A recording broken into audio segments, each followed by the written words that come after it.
Donc bonjour à tous, je ne sais pas si vous m'entendez bien. Je me présente, je suis Manon Minard, je suis assistante sociale à l'Institut Curie et j'interviens sur les services d'hôpital de jour, soins palliatifs et chirurgie ORL. Bonjour, je suis Emilia Sugranès, donc assistante sociale à l'Institut Curie aussi. J'interviens plutôt sur le deuxième étage en hospitalisation et sur l'unité d'investigation clinique aussi. Après, sur le reste du service, on se partage aussi Les permanences. les permanences et puis une partie des personnes qui sont là en ambulatoire. Voilà. Donc on a eu beaucoup de demandes de votre part, beaucoup de questions, beaucoup de thématiques à aborder. Donc on a essayé de faire une présentation qui soit assez synthétique et compréhensible pour que vous puissiez vous repérer en fonction de votre situation si vous êtes concerné. Donc, introduction. Donc, en fait, c'est vrai que faire face à la maladie, ça nous amène donc à être confrontés à différentes problématiques, tant sur le plan personnel que professionnel. Et c'est vrai que quand arrive ce moment-là, en plus de la maladie, en plus effectivement des soins et des traitements qui vont être à programmer, il y a tout un tas de questions en fait qui peuvent se poser en fonction de votre situation. Et donc, on va essayer d'y répondre à travers effectivement notre présentation, notamment sur déjà à qui s'adresser quand on rencontre un problème, en quoi effectivement je peux avoir le droit à des aides, si j'ai un emploi, comment effectivement au niveau de mon travail je dois réagir entre guillemets, ou en tout cas m'informer. Sur le plan psychologique, ça c'est très important aussi, c'est qui est-ce que je peux solliciter pour avoir un soutien au long cours. Et enfin, sur la fin, on vous a remis un petit laïus avec les ressources utiles. Donc, qui contacter pour les patients en tout cas qui sont pris en charge à l'Institut Curie, nous au service social, il faut savoir que vous veniez que pour une consultation, que vous soyez pris en charge dans un cadre de soins, dans une hospitalisation, à partir de là, vous avez accès en fait au service social de l'Institut Curie. Donc il faut se rendre compte que n'importe quel patient en fait qui vient sur l'Institut Curie, et c'est la France entière qui vient quand même se soigner à Curie, ça faut le savoir, on est sollicité. Donc notre travail, ça va être effectivement de vous accueillir, de vous informer, de vous orienter et de vous accompagner en fonction de votre situation. Donc on est vraiment en fait une plateforme centrale d'accueil, d'écoute, d'information et d'orientation. Donc les missions du service social, du coup en intra-hospitalier, pour nous, c'est effectivement de vous conseiller, de vous orienter, de vous accompagner, pas vous que seulement en tant que patient, mais aussi l'entourage, puisque quand on traverse la maladie, c'est à la fois une épreuve en tant que patient, mais c'est aussi une épreuve pour la famille qui nous accompagne à travers le parcours. On aide à assurer les droits des patients. Donc ça, le premier droit de base, si je puis dire, ça va être surtout la couverture santé complémentaire, parce que qui dit soins dit effectivement sécurité sociale et complémentaire santé, pour le coup. On vous soutient effectivement aussi et on vous accompagne dans les démarches administratives en fonction de votre situation. On participe à l'organisation de la sortie du patient hospitalisé, que ce soit effectivement dans les services de chirurgie, dans les services d'oncologie, d'hôpital de jour pour le coup également. Qui peut solliciter le service social? Ça peut être le patient, ça peut être sa famille et ça peut être aussi les collègues, médecins, infirmiers qui interviennent en fait et gravitent autour du patient. Où nous trouver? Alors physiquement, si je puis dire, sur le 26 rue d'Ulm, on sera à côté de l'accueil face aux machines à café, tout simplement, donc vous ne pouvez pas nous louper. Après, généralement, le premier contact, c'est de nous solliciter soit par mail ou soit par téléphone, afin qu'on puisse effectivement réaliser une première évaluation de votre situation. Et en fonction de ça, vous proposez soit de l'information, soit une orientation, ou vous proposez concrètement un accompagnement social. Alors, sur le site de Paris, on est une équipe de 4 assistantes sociales sur le service adulte. On a une assistante sociale qui est en pédiatrie pour le coup, donc ça monte à 5 au niveau des ETP. Et sur le site de Saint-Cloud, il y a également 3 assistantes sociales qui interviennent pour les adultes. Donc on vous a mis tout simplement les coordonnées avec le numéro de téléphone, les emails. Et on a également depuis milieu d'année dernière en fait une secrétaire sociale à mi-temps qui assure effectivement la permanence téléphonique et mail tous les matins. Et les après-midi, ce sont les assistantes sociales qui se relayent en plus de la gestion de leur service. Alors, Au niveau des aides, en fait, c'est vrai qu'en fonction de son état de santé, on peut avoir le droit à différentes choses, mais ça va dépendre de plusieurs choses, je dirais. Ça va dépendre, de votre état de santé, de votre autonomie et aussi de votre âge. Mais globalement, les aides, à domicile, on les a regroupées un petit peu dans la bulle. Il y a souvent l'aide ménagère, hein, qui est très demandée, les aides techniques humaines, les soins à domicile également, la téléalarme, les portages de repas et les TISF pour les mamans qui ont des enfants. Donc les aides ménagères, ça englobe largement en fait tout ce qui est lié à la gestion, des tâches domestiques pour le coup et ça va essentiellement concerner, l'aide à l'entretien, du logement, donc plutôt le ménage, l'entretien du linge et ou l'aide aux courses.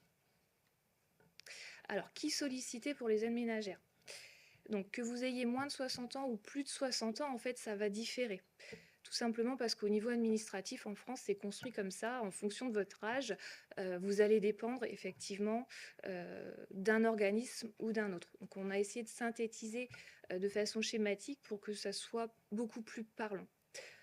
Les mutuelles, en tout cas dans le cas d'une sortie d'hospitalisation, c'est toujours le premier réflexe à avoir, c'est de les contacter puisque vous cotisez tous les mois pour une mutuelle et généralement il y a une clause qu'on appelle assistance sur laquelle on n'est pas forcément au courant à chaque fois et qui peut vous octroyer en fait gratuitement le droit à une aide ménagère dans le cadre de la sortie de l'hôpital. Il faut toujours les solliciter et vérifier si le droit existe et si effectivement s'il existe, quel est le forfait. Au-delà de ça, il y a des mutuelles qui ont également des protocoles assistance dans le cadre effectivement du parcours oncologique. Donc ne pas hésiter aussi à les contacter dans le cadre d'hôpital de jour de chimiothérapie par exemple, parce qu'en fonction de ça, ils peuvent également proposer l'intervention d'une aide ménagère. Mais comme c'est en fonction de votre contrat et de vos garanties, il faut tout simplement les appeler pour pouvoir avoir l'information. Donc ça, c'est valable qu'on ait moins de 60 ou qu'on ait plus de 60 ans pour le coup. Ensuite, on va avoir les services d'aide, hein, tout simplement, qui sont des services où il y a des auxiliaires de vie sociale, salariés, et qui interviennent pour l'ensemble des aides que j'ai sollicitées précédemment. Ça, on peut les solliciter soit sur fonds propres, c'est-à-dire qu'on les appelle, on fait un devis, et effectivement, on peut avoir un abattement fiscal, réduction de crédit d'impôt de 50%, soit en fonction de la situation, on peut aussi avoir une subvention, soit du département, soit de la caisse de retraite, mais on y reviendra après. Vous avez la sécurité sociale pour les moins de 60 ans, effectivement, notamment via le dossier d'aide financière, ça passe comme ça fait partie des critères de la sécurité sociale pour aider, notamment dans le cadre du 100%, à avoir une aide ménagère à domicile. Les dispositifs varient, je dirais, d'une caisse à une autre. Par exemple, dans le 93, ils ont un dispositif ALD qui, en fonction effectivement des ressources de la personne et sur création de dossiers et de rapports sociaux et d'appui médical, pour le coup, permet l'octroi d'une aide ménagère à un tarif adapté aux ressources de la personne, pour le coup. Vous avez les CAF également pour les moins de 60 ans. Là, ça s'adressera plutôt, je dirais, aux parents qui ont des enfants plutôt en bas âge, mais qui ont des enfants en scolarité, et où effectivement, durant les soins, la maladie, peuvent avoir des difficultés pour gérer le quotidien, à savoir faire la douche, faire les devoirs, faire à manger à ses enfants. Ça peut être quelque chose qui est très épuisant, notamment quand on est sous chimiothérapie. Donc ça, c'est pareil, nous solliciter, nous, on peut vous renseigner sur l'association qui est conventionnée et qui peut intervenir pour vous aider. Et puis le CCAS, donc communément le Centre communal d'action sociale, qui est au sein des mairies, et je fais le pont avec le service social des départements. Ils ont généralement les mêmes missions, elles sont beaucoup plus étoffées sur les travailleurs sociaux qui dépendent des départements puisque c'est beaucoup plus straté, il y a beaucoup plus de travailleurs sociaux, mais pareil, ne pas hésiter à les solliciter. Le public cible sera plutôt des personnes avec des ressources modestes et où on va pouvoir faire intervenir en fait l'aide ménagère au titre de l'aide sociale pour le coup. Et en dernier recours, effectivement, il y a la Ligue contre le cancer qui peut intervenir. Euh, alors là, ça sera plus effectivement sur Paris qui a un dispositif particulier qui est le dispositif Achille pour le coup, qui va permettre également en fonction des ressources et après étude et épuisement de l'ensemble des droits cités précédemment, vous aidera à financer l'intervention d'une aide à domicile pour le coup. Ça, c'est pour les moins de 60 ans. Pour les plus de 60 ans, globalement, c'est le même schéma. Euh, Ce qui va différer, en fait, c'est que moins de 60, c'est la caisse, c'est la sécurité sociale avec un dossier d'aide financière. Plus de 60 ans, parce que c'était fait comme ça et avant la réforme des retraites, symboliquement, c'est l'âge du départ à la retraite. Et effectivement, ça va plutôt être la CNAV, pour le coup, qui va être le financeur pour l'aide à domicile. J'ai mis B et C pour retraite de base et complémentaire, parce qu'en fonction de votre caisse de retraite complémentaire, vous pouvez également avoir le droit à des aides à domicile. Donc, il ne faut pas hésiter à les solliciter. Je peux citer la caisse complémentaire qui est la ProBTP, qui est une caisse qui est quand même aussi assez généreuse en termes de prestations, notamment dans le cadre du maintien à domicile et de la sortie hospitalière. Il y a, après les aides ménagères, les aides qu'on va plutôt appeler les aides techniques, qui vont en fait vous aider à gérer votre quotidien. Donc on va plutôt retrouver la téléassistance. Celle-ci, elle va plutôt être réservée, je dirais, aux personnes qui sont soit en invalidité ou qui sont plutôt retraitées, on va dire ça, avec une perte d'autonomie et un besoin effectivement de sécuriser le fait d'être à la maison, prévenir du risque de chute et rompre également l'isolement. Il y a les portages de repas qui peuvent effectivement être mis en place soit de façon permanente ou de façon transitoire, effectivement. Ça peut être dans le cadre effectivement de soins, d'une grande fatigabilité, des traitements qui peuvent être durs à supporter pour pouvoir maximiser son repos et récupérer tout simplement en termes d'énergie. Et après, vous avez les aides qui sont plutôt techniques. Euh, alors ça peut paraître bête, hein, mais par exemple, pas hésiter à demander au médecin qui pourra évaluer la pertinence ou pas de la prescription.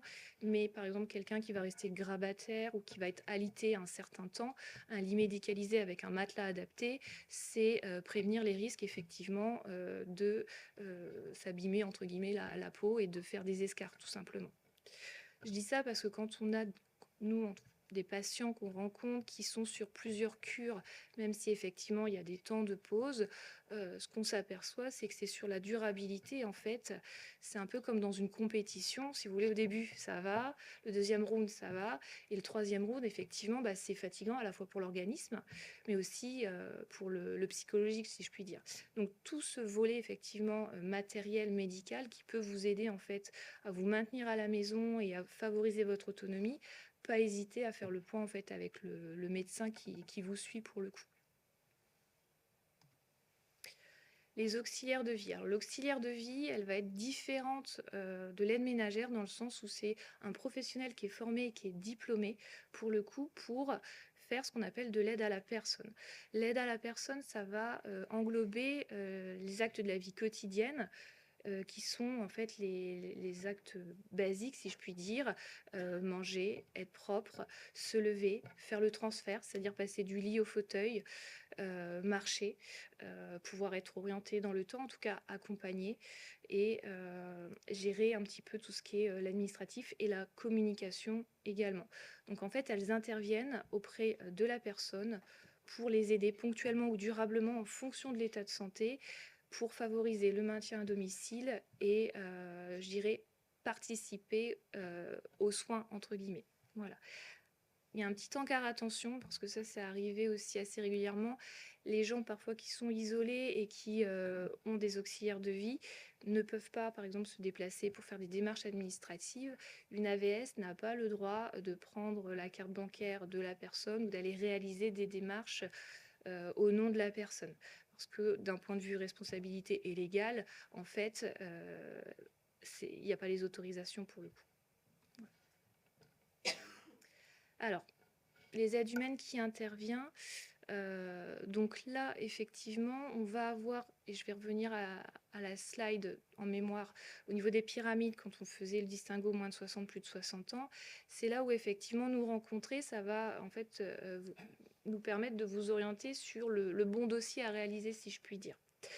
Donc pour le service d'aide à domicile, donc l'auxiliaire de vie sociale, qui aide pour les actes de la vie quotidienne, on va pouvoir solliciter soit un dossier MDPH, soit un dossier APA. Pour faire De façon synthétique, moins de 60 ans, ça sera la MDPH, plus de 60 ans, c'est l'APA.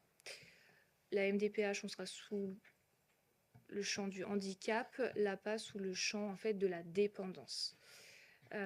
Donc le service d'aide à domicile, une fois qu'il intervient, que ce soit dans le cadre de la MDPH en termes de financement ou l'APA, peut intervenir de 3 façons, soit en prestataire, soit en mandataire, soit en gré à gré. En prestataire, ça veut dire qu'en fait, l'employeur, c'est le service d'aide à domicile et qu'en fait, il met à votre service, en élaborant en fait un contrat, une ou des auxiliaires pour intervenir à domicile. C'est une mesure qui est sur les 3/4 du temps utilisée et qui est beaucoup plus confortable que ce soit pour une personne de moins de 60 ou de plus de 60 ans, parce qu'en termes de gestion administrative, c'est des tracas en moins pour la personne en fait. En mandataire, c'est l'association qui est en charge de recruter l'auxiliaire de vie. Par contre, c'est l'usager qui est employeur. Donc, qui dit employeur dit faire les fiches de paye, payer les charges.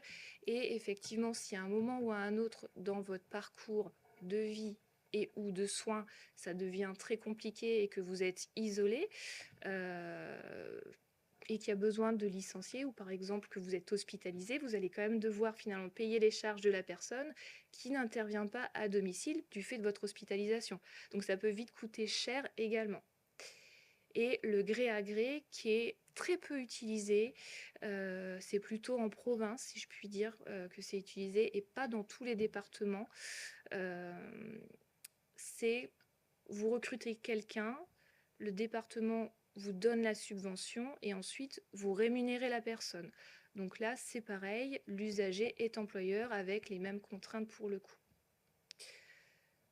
De façon générale, le conseil qu'on peut donner, chacun voit midi à sa porte et fait en fonction de son souhait, mais quand on est en perte d'autonomie, en soins et ou malade, pour le coup, si on peut se faciliter la vie et éviter des tracas administratifs, le prestataire semble le plus adapté pour le coup. Elles interviennent donc, comme j'ai dit tout à l'heure, pour les actes de la vie quotidienne. Et où trouver la liste en fait des organismes qui interviennent dans vos départements, soit tout simplement sur le site gouvernemental. Donc vous avez messervicesadomicile.gouv, vous avez le site également pour les personnes âgées.gouv.fr où vous avez accès à un annuaire. Et sinon, généralement, les mairies et le département de votre lieu de résidence disposent tout simplement des services d'aide. Voilà. Autre côté qui est aussi employé, c'est le CESU, le chèque emploi service universel. Donc là, on va retrouver, si vous voulez, les mêmes critères que pour le mandataire ou le gré à gré. L'usager est employeur. La personne intervient pour les AVQ comme convenu au contrat. Et par contre, l'aide à la recherche du salarié, c'est de votre propre chef. Mais sur le site du CESU URSSAF, vous avez un accès avec un annuaire pour vous accompagner si vous souhaitez savoir qui peut intervenir sur votre secteur. Donc là, j'ai essayé de mettre des deux côtés du coup sur les différents financements possibles, moins de 60, plus de 60, ce que ça peut apporter au niveau de l'aide humaine. Donc l'aide humaine pour les moins de 60 ans, elle va se manifester sous forme de prestation de compensation du handicap. Donc il y a différentes formes de compensation. Vous avez l'aide humaine, donc c'est tout le pan en fait des AVS que j'ai cité auparavant. Vous avez les aides techniques, donc là, ça va concerner une aide matérielle. Une aide matérielle, ça peut être quelqu'un, par exemple, qui est aphasique, qui a besoin d'une tablette de communication. Ces tablettes de communication coûtent en moyenne entre 2 et 5 000 euros, sans grande prise en charge par la sécurité sociale. Donc effectivement, dans ce cas de figure, la MDPH peut vous aider à financer ce type de matériel pour favoriser la communication pour le coup.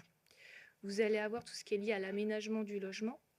Par exemple, quelqu'un qui est PMR, personne à mobilité réduite, qui a besoin d'utiliser un fauteuil roulant manuel ou électrique pour pouvoir accéder à son domicile. Si c'est une maison, par exemple, de type pavillon sur sous-sol, il va falloir réfléchir à la mise en place d'une rampe d'accès. La MDPH peut également financer ce type d'aménagement pour favoriser l'autonomie et le maintien à domicile de la personne en situation de handicap. Le technique peut aussi concerner ce qui est lié à l'aménagement du véhicule.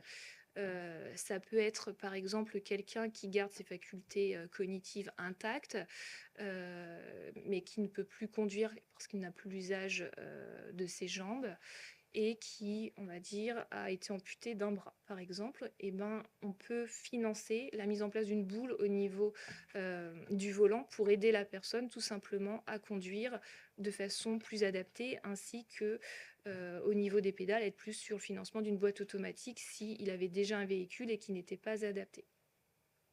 La PCH peut intervenir également d'un point de vue animalier.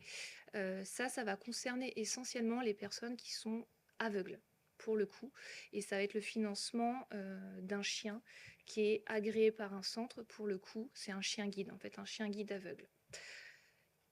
La PCH intervient également au niveau de ce qu'on appelle les charges exceptionnelles, c'est-à-dire que quelqu'un qui va rencontrer un problème d'incontinence, va avoir besoin effectivement de protection au quotidien. Ces protections, si on fait un minimum de 4 changes par jour, fois 31 jours, fois 12 mois, ça peut vite chiffrer. Donc effectivement, la MDPH peut intervenir d'un point de vue à aider au financement des charges, exceptionnelles pour les protections, tout simplement. Assez récent, ça a moins d'un an, c'est la PCH parentalité. Là, ça va être pour les personnes qui sont en situation de handicap, ça va être au niveau humain et technique, ça va être l'aide au financement, pour mettre quelqu'un en plus de la maman et ou du papa qui est en situation de handicap, pour faire, le nursing du bébé, par exemple. Quelqu'un qui peut pas rester debout longtemps, de façon, longue, tout simplement, qui se fatigue vite ou qui est en fauteuil roulant. Voilà, ça va financer finalement, une personne qui va aider le parent. Et au niveau technique, ça va être le matériel. Ça peut être une aide au financement de matériel adapté, pour l'enfant. Et puis, il y a également donc les fameuses cartes de mobilité inclusion qui peuvent permettre effectivement de bénéficier davantage, mais je vais y revenir après. Donc, la MDPH, ça concerne essentiellement les personnes de moins de 60 ans. C'est de la naissance à 60 ans, donc ça peut concerner un enfant handicapé ou un adulte en situation de handicap. Elle est réévaluable en fonction de l'évolution de l'autonomie. Et pour la PCH, peuvent être pris dans le cadre de la PCH humaine, un service d'aide pour intervenir ou l'aidant familial. Voilà. Pour l'APA, donc là on va être plutôt du côté de la dépendance, c'est-à-dire qu'on rentre dans une perte d'autonomie qui est stable à un moment donné, mais qui va dans le temps en fait s'aggraver. Donc c'est la notion de dépendance, ça va être le département. Elle intervient à partir de 60 ans pour la personne et on va retrouver donc comme un peu la PCH humaine, le volet des aides humaines, pour la gestion des actes de la vie quotidienne, donc toilette, habillage, change, lever, coucher. Par contre, elle est moins avantageuse, si je puis dire, que la PCH pour le coup, parce qu'en termes d'élaboration de plans d'aide, il y a moins de possibilités que dans le champ du handicap. L'APA peut aussi aider pour l'aide à l'aménagement du logement, l'aide aux aidants, en déployant des forfaits un petit peu de temps de pause, si je puis dire, et également pour la carte de mobilité inclusion, mais il faut être en GIR 1 ou 2 pour que ça soit géré par eux. À partir de 4, 5, 6, ça sera plutôt la MDPH. Le GIR, c'est le groupe ISO ressources. En fait, c'est une grille de cotation de l'autonomie qui est utilisée essentiellement dans le champ de la dépendance et qui sert à mesurer le degré de perte d'autonomie, pour le coup. Elle est également utilisée par les caisses de retraite, notamment pour le dossier aide ménagère, pour savoir si vous relevez bien de cette administration-là ou si c'est plutôt le département. Ceux qui interviennent pour l'aide à la personne dans le cadre de l'APA, c'est toujours les services d'aide à domicile. Elle est réévaluable comme la PCH en fonction de l'autonomie. Voilà, petite précision pour la PCH. Les personnes de plus de 60 ans exerçant encore une activité professionnelle relèveront du champ de la PCH. C'est une petite subtilité, mais c'est important à savoir, puisque comme la PCH est plus avantageuse, propose, si vous voulez, un éventail beaucoup plus large en termes d'aide et d'accompagnement, voilà, si vous êtes en activité professionnelle au-delà de 60 ans, ça sera de la MDPH. Donc, mes aides à l'autonomie en pratique. Du coup, si vous avez une perte d'autonomie relative, ça s'entend agir 5-6, c'est-à-dire une personne qui a besoin d'une aide au ménage, au linge, mais qui reste quand même autonome sur l'ensemble des actes de la vie quotidienne. Ne pas hésiter donc à contacter la mutuelle, contacter la caisse de retraite ou la Sécu, contacter le service social de proximité, un SAD ou la Ligue. Et sinon, ne pas hésiter à nous contacter, on peut aussi intervenir pour vous aider. Et si vous avez une perte d'autonomie qui est quand même relativement importante, contactez-nous, on est là pour ça. Et voilà, si vous avez plus de 60 ans, c'est l'APA, moins de 60, la PCH. Et puis, comme pour l'autre côté, service d'aide et la mutuelle. Alors, petit focus sur la MDPH. Donc, la MDPH, qu'est-ce que c'est? Ça a été mis en place depuis 2005. Avant, c'était ce qu'on appelait Cotorep. Donc, c'est la Maison départementale des personnes handicapées. C'est une administration qui est gérée par les départements. Il y en a une donc dans chaque département. Qui peut faire la demande? Toute personne, moins de 60 ans, sauf exception, qui rencontre en fait un handicap, quelque chose qui ampute en fait son autonomie. Alors, quelle demande est-ce qu'on peut faire avec la MDPH? La MDPH, c'est un seul dossier unique où on peut faire tout un tas de demandes et en fonction des coches que vous faites, ça ne va pas faire étudier les mêmes droits. Donc, c'est pour ça que c'est important, si vous voulez plus de précision, de nous solliciter pour qu'on puisse vous renseigner de façon précise, si je puis dire. Donc, elle va intervenir pour les aides pour vivre chez soi. Donc, ça va être notamment donc, la prestation de compensation du handicap, avec tout le volet que je vous ai expliqué. Elle va pouvoir intervenir pour vous aider à travailler, c'est-à-dire en termes de reconnaissance en qualité de travailleur handicapé, de faire une orientation, par exemple pour les personnes qui sont TC, c'est-à-dire traumatisme crânien suite à un accident de chantier, par exemple.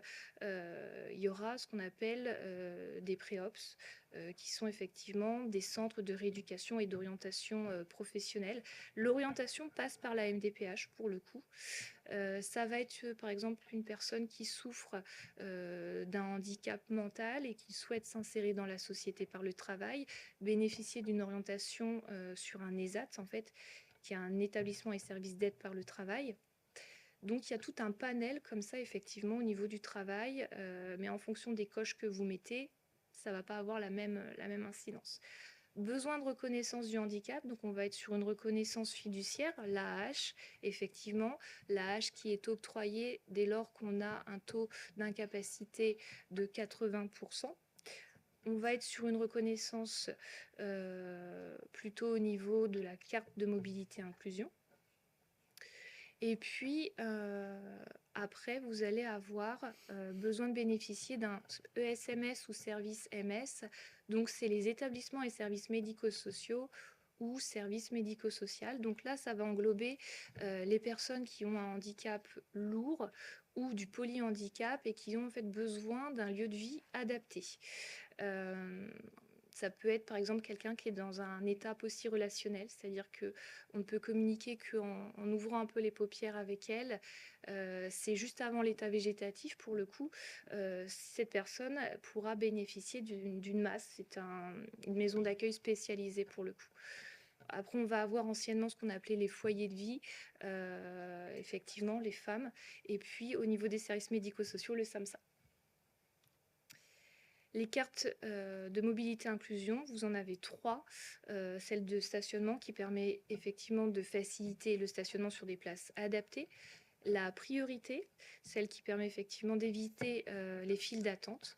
Et la carte d'invalidité qui offre les mêmes avantages que la priorité et qui permet à la fois de bénéficier de réductions sur les tarifs des transports et d'un abattement fiscal, puisque ça vous ferait gagner une demi-part sur les impôts. Et je laisse la place à ma collègue. Alors, je vais prendre le relais sur tout ce qui concerne un peu plus le côté de l'emploi, du coup, un peu l'impact que peut avoir la maladie au moment de la reprise d'activité. Donc, effectivement, c'est pas toujours évident de se projeter dans son retour à l'emploi après un cancer, comment travailler avec les séquelles qu'on a encore suite au cancer. Et du coup, qui peut nous aider effectivement dans ce dispositif pour que la reprise se passe le mieux possible. Donc il y a de nombreuses questions pour s'organiser, mais effectivement, vous n'êtes pas seul, il y a pas mal d'intervenants qui sont à votre disposition. Alors alors j'ai synthétisé, forcément on ne peut pas tout aborder, hein, le temps est un petit peu limité, mais dans les grands dispositifs à votre disposition, notamment, il y a ce qu'on appelle le temps partiel thérapeutique. C'est un dispositif de la sécurité sociale, qui est mis en place. C'est une prescription médicale, c'est-à-dire que c'est avant tout une discussion avec votre médecin, en général le médecin traitant, qui fait cette prescription au moment où vous vous sentez en capacité de reprendre le travail, mais pas forcément à plein temps. Donc le médecin traitant fait une prescription qui est envoyée à la sécurité sociale et à l'employeur, qui doivent tous deux donner leur accord. Il y a un temps de travail, du coup un pourcentage de temps de travail qui est déterminé, et en l'occurrence avec la médecine du travail. C'est pas le médecin traitant qui le détermine, c'est vous avec votre médecine du travail au moment de la reprise. Au niveau de la rémunération, ça concerne notamment, du coup, l'employeur vous rémunère sur la partie travaillée, et la sécurité sociale vient compléter du coup le salaire, ce qui normalement n'implique pas de perte de revenus. Le pourcentage peut être régulièrement réévalué du coup avec la médecine du travail, c'est-à-dire que vous pouvez très bien reprendre à 50% votre activité, et puis au bout de un mois, envisager de reprendre à 60%, etc., en fonction de votre état de santé et comment vous vous sentez dans cette reprise. Il y a une durée d'indemnisation normalement qui est d'1 an au-delà des 3 ans d'indemnité journalière. Donc vous avez le droit à 3 ans d'indemnité journalière en fait en ALD. Et si vous ne les consommez pas, votre 1 an de temps partiel thérapeutique peut être rallongé d'autant de temps que vous n'avez pas consommé du coup vos indemnités, donc dans la limite au total de 4 ans maximum. Et du coup, ça fait suite en général donc à l'arrêt complet, c'est-à-dire que vous avez terminé effectivement les traitements, vous vous sentez en capacité de reprendre toute votre activité professionnelle, ou alors ça peut être certaines personnes reprennent à temps complet, mais se rendent compte que finalement c'est peut-être un petit peu difficile au quotidien, et du coup à ce moment-là, ils peuvent mettre en place aussi le temps partiel thérapeutique avec le médecin traitant. Il existe donc la reconnaissance en qualité de travailleur handicapé. C'est une reconnaissance, c'est un statut qui est délivré par la MDPH, donc que Manon vous a présenté. Le but, c'est vraiment de faciliter le maintien ou l'accès dans l'emploi. Dans le cas du mélanovial, vous pouvez être concerné notamment si la maladie a impliqué justement des séquelles plutôt d'ordre visuel, comme la diminution importante ou la perte du coup de la vue d'un œil. Les avantages de la RQTH, elle vous permet de bénéficier notamment d'adaptation de votre poste de travail. L'idée, c'est de pouvoir, au moment de la reprise, peut-être aménager le poste avec des logiciels, par exemple oraux, si notamment il y a une déficience visuelle. Ça peut être notamment privilégier le télétravail ou mettre en place aussi du matériel au sein du travail. Ça se fait en général avec la médecine du travail. Ensuite, il y a la possibilité d'aménager les horaires. Il peut y avoir aussi donc des dispositifs pour les personnes qui ne sont pas dans l'emploi, des dispositifs spécifiques pour l'insertion professionnelle, c'est-à-dire retrouver notamment un travail qui soit en adaptation avec votre état de santé. Les obligations, du coup, une fois que la MDPH vous a accordé ce statut, il faut savoir que vous n'avez aucune obligation de la déclarer. La reconnaissance en qualité de travailleur handicapé, c'est un peu ce que j'appelle une carte bonus. C'est-à-dire que si au moment de reprendre le travail, vous vous sentez bien et en capacité de reprendre votre activité professionnelle, vous pouvez tout à fait la reprendre sans déclarer votre reconnaissance en qualité de travailleur handicapé. Mais si, à l'inverse, que ce soit au moment de la reprise ou plus tard, vous ressentez le besoin d'adapter votre poste de travail, vous avez la possibilité effectivement de la déclarer à votre employeur par la suite. Et c'est en général, disons qu'il y a beaucoup de gens qui sont un peu réticents ou un peu frileux sur la reconnaissance en qualité de travailleur handicapé. Elle est quand même là à la base pour vous protéger au sein du travail. Pour en faire la demande, du coup, il faut faire effectivement un dossier auprès de la MDPH. Vous pouvez tout à fait le faire seul. Il n'y a pas d'obligation en fait à passer par un travailleur social notamment, mais nous notamment on est à disposition si jamais vous en avez besoin. Par contre, il y a un certificat médical qui est obligatoire. Alors il y a tout ce qui concerne du coup la pension d'invalidité.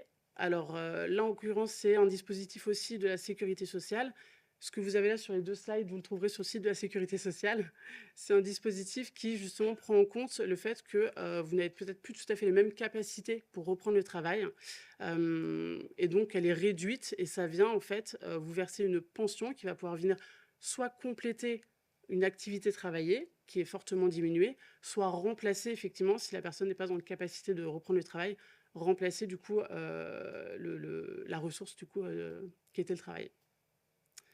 Alors oui, il y a des conditions, je ne vais pas vous les détailler, mais il y a des conditions effectivement administratives qui sont différentes selon si vous êtes salarié, indépendant, notamment.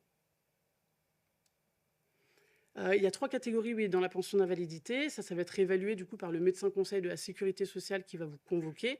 Et selon la catégorie, en fait, la compensation de la part de la sécurité sociale n'est pas la même. Donc ça va de 30 à 50 du revenu annuel moyen, généralement basé sur les 10 dernières années. Et souvent, alors c'est un peu réducteur, mais la plupart du temps, la première catégorie, c'est pour des personnes qui ont la capacité de pouvoir retravailler à côté, alors que souvent, les deuxième et troisième catégories, on est sur des personnes qui ne vont pas forcément être en capacité de reprendre le travail. Alors, on a aussi d'autres partenaires très importants, parce que notamment sur tout ce qui concerne le retour à l'emploi, qui sont pour certains internes à Curie et d'autres externes. Il y a notamment, je ne sais pas si vous connaissez l'UTEP, qui est donc l'unité transversale d'éducation thérapeutique du patient. Il vous propose des bilans éducatifs personnalisés et plusieurs ateliers, dont celui du retour à l'emploi, mais il y en a plein d'autres que vous pourrez découvrir dans leur livret, mais notamment celui donc du retour à l'emploi, qui se passe en 3 temps, sur 3 journées, et qui sont notamment là pour, comme vous voyez, donc j'imagine ma reprise, j'anticipe ma reprise et j'organise ma reprise. L'idée étant de travailler sur la confiance en soi pour le reprendre le travail, clarifier ce qu'on veut, parce que du coup avec la maladie, des fois les objectifs ne sont pas les mêmes, adapter clarifier ses projets de vie du coup pour faire des adaptations à la vie professionnelle future, et effectivement connaître du coup les démarches adaptées pour un retour au travail, notamment avec des assistantes sociales de la sécurité sociale qui interviennent. Et on vous a mis les coordonnées de l'UTEP que vous pourrez retrouver aussi dans leur livret.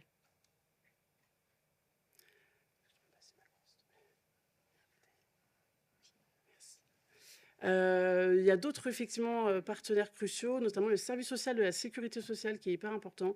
Ça fait vraiment partie de leur mission d'accompagner les personnes après un arrêt long sur tout ce qui est le retour à l'emploi. Ils proposent des accompagnements individuels et collectifs. Ils font de la coordination effectivement sur tout ce qui concerne le parcours de retour à l'emploi. Et ils peuvent aider aussi à trouver des solutions selon les situations avec des partenaires locaux en fait sur le territoire, auxquels nous on n'a pas toujours accès vu qu'on s'occupe de beaucoup de territoires différents. Le service social de la sécurité sociale, vous pouvez les contacter notamment par votre compte Amélie et aussi par téléphone, du coup en appelant 36 46, et vous dites simplement service social sur la plateforme. Et généralement, ils vous proposent du coup un accueil et une orientation ou un accompagnement. Et du coup, il y a d'autres partenaires notamment, qui sont tout ce qui est partenaire associatif. Alors, c'est une liste très peu exhaustive parce que l'association, il y en a beaucoup, mais notamment aussi la Ligue contre le cancer, Cancer at Work et Emploi et Cancer, par exemple. Ah, merci. Excusez-moi, bon, j'ai la bouche très sèche.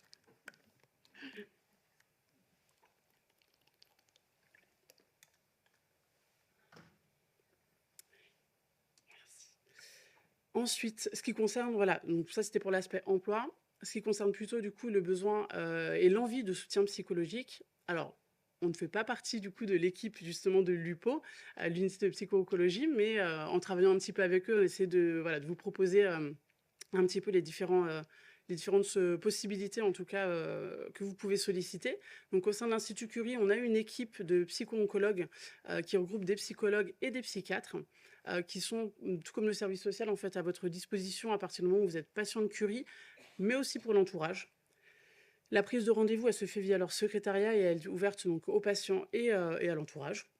Et l'accompagnement est entièrement gratuit. Et on vous a mis notamment aussi les coordonnées pour pouvoir les joindre sur Paris et sur Saint-Cloud. À l'extérieur de l'Institut Curie, il existe donc les centres médico-psychologiques qui sont du coup effectivement des lieux publics qui vous offrent du coup un suivi, un accompagnement psychologique et social pour toute personne en difficulté. Ce n'est pas en lien direct avec le rapport, ça peut être avec le cancer, pardon, ça peut être beaucoup plus large. L'accompagnement, il est gratuit, mais par contre, souvent le bémol, c'est qu'il peut y avoir une liste d'attente assez conséquente et donc des délais de prise en charge assez longs. Et il existe aussi le DAC, qui est le dispositif d'appui à la coordination. C'est un réseau en fait auquel on fait beaucoup appel. Il est accessible à la fois par les professionnels et par les patients. Donc c'est une équipe en local, pluriprofessionnelle, qui est là pour vous informer, vous orienter, accompagner les professionnels et les patients. Et ils peuvent notamment, parmi leur offre de services qui est assez conséquente, ils peuvent notamment proposer un accompagnement pareil, aux patients et à l'entourage au niveau psychologique. Et l'accompagnement, pareil, est gratuit. Toutefois, c'est une enveloppe du coup qui est attribuée. Donc en général, il est limité quand même dans la durée. Mais voilà, il est tout à fait possible de les solliciter aussi.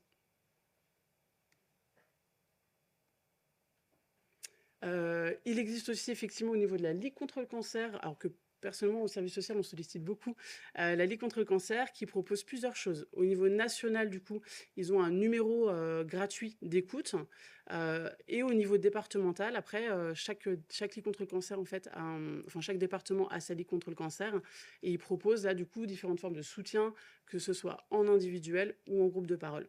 Et à nouveau, l'accompagnement du coup est gratuit. Et enfin, le suivi en ville qui est accessible absolument à n'importe qui. C'est des consultations potentiellement avec les psychiatres, mais en général, du coup, qui sont donc remboursées par la sécurité sociale quand on est en secteur 1. Il faut faire attention au dépassement d'honoraires. Et les consultations avec les psychologues, du coup, qui ne sont pas toujours pris en charge, même si c'est un petit peu en train de changer dernièrement, si vous en avez entendu parler. Il y a un dispositif qui est donc monsoutienpsy.amélie.fr qui permet de bénéficier quand même de 12 séances d'accompagnement psychologique avec un psychologue agréé. Et sinon, de manière plus générale, les mutuelles parfois prennent en charge effectivement des séances avec le psychologue. Donc ça, il faut se rapprocher de la mutuelle pour savoir ce que prévoit votre contrat. Et bien rappeler effectivement que absolument tout patient et tout membre de l'entourage est légitime pour solliciter du soutien psychologique, notamment au niveau de l'UPO, donc surtout pas hésiter. Alors un petit peu, on a essayé de lister rapidement du coup un petit peu les ressources supplémentaires. Donc au sein de l'Institut Curie, comme on vous l'a cité, il y a donc l'UTEP qui est disponible, l'unité de psycho-oncologie, le service social bien évidemment, et l'ERI qui est l'espace patient, qui d'ailleurs ne s'appelle plus ERI, qui est l'espace patient notamment, espace partenaire patient je crois, le nouveau nom il me semble. Les administrations donc, du coup, qu'on vous a citées, que vous pouvez toujours solliciter sans forcément passer par un travailleur social non plus. Tout ce qui est MDPH de votre département, le conseil départemental, la sécurité sociale, la CAF, les DAC et les services sociaux de proximité de manière générale, qui sont donc ceux de la mairie et ceux du département qu'on a cités. Et bien évidemment, tout le secteur associatif, donc voilà, qui est bien plus large que ce qui vous est cité là. Voilà. Merci. Et voilà.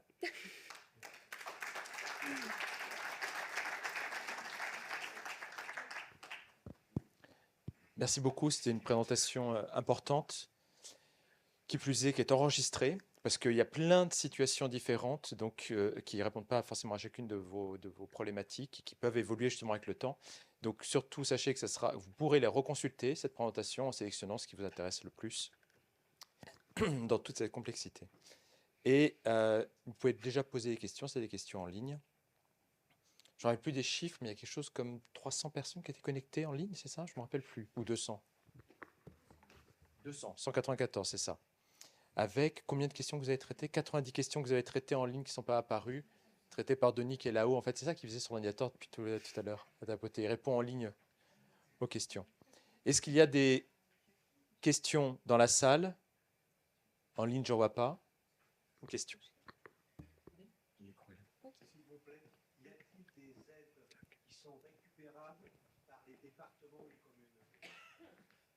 Certes, oui. Ouais. Est-ce qu'il y a des aides qui sont récupérables par les départements? Ce qui va être récupérable par le département, ça va plutôt être ce qui concerne en fait l'aide sociale pour le coup. Effectivement, en fonction des départements, et ça va plutôt être au niveau de l'aide sociale, par exemple à l'hébergement pour une personne âgée qui va rentrer en maison de retraite, qui n'a pas assez de retraite en fait pour payer sa maison de retraite. Si la personne est propriétaire, il va y avoir une hypothèque en fait qui va être faite sur la maison, et au moment où la personne ferme ses yeux, le département a 1 année pour récupérer en fait les sommes avancées pour le coup. Si la personne n'a pas de bien à hypothéquer et que pour le coup le département avance, il y a possibilité, mais ça à revoir en fait dans le règlement départemental du département dans lequel la personne réside pour le coup, parce qu'il peut y avoir des disparités d'un département à un autre. Certains départements s'arrêtent à la première ligne de filiation, d'autres vont jusqu'à la deuxième ligne de filiation. Donc ça, c'est important en fait avant de signer un dossier et surtout un dossier d'aide sociale, de regarder en fait dans le règlement départemental d'aide sociale. Il y avait une question là. Oui, bonjour. Moi, ma question, c'est sur le temps partiel thérapeutique. Et moi, ce que j'ai compris, et j'ai peut-être mal compris, c'est qu'on y avait droit pendant 1 an. Est-ce que c'est ça la réalité? Alors en fait, ouais, on a le droit, effectivement, pendant longtemps, il a été un petit peu dit rapidement qu'on avait le droit au temps partiel thérapeutique pendant 1 an, mais en fait, tout dépend de combien de temps vous avez consommé vos droits aux indemnités journalières. Donc effectivement, si vous avez eu 3 ans d'arrêt, vous aurez droit à 1 an de temps partiel thérapeutique. Si vous en avez eu moins, mais ça après les calculs sont faits par la sécurité sociale, potentiellement le délai de, enfin comment dire, les 1 an de temps partiel thérapeutique peuvent être rallongés parce que vous n'avez pas consommé tous vos droits aux indemnités journalières. Donc on a tendance à dire 1 an, mais ça peut être plus, sachant que la durée maximale, ce sera de toute façon indemnité journalière plus temps partiel thérapeutique, ça ne pourra jamais dépasser 4 ans.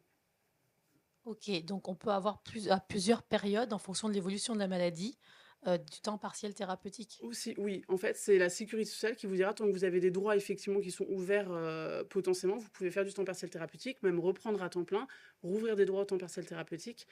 Et ça, effectivement, la Sécu pourra vous dire, notamment par rapport à vos Ok, droits. donc ça, c'est à voir avec la Sécu. Et une fois qu'on a tout consommé, Ouais. est-ce qu'il y a d'autres formules qui existent que le temps partiel thérapeutique pour les gens qui en auraient encore besoin, qui peuvent travailler mais pas à temps complet? Alors non, pas au niveau de la sécurité sociale. Potentiellement, il y aura, enfin pas au niveau du temps partiel thérapeutique, mais il y aura potentiellement la pension d'invalidité, du coup, qui pourra venir prendre le relais.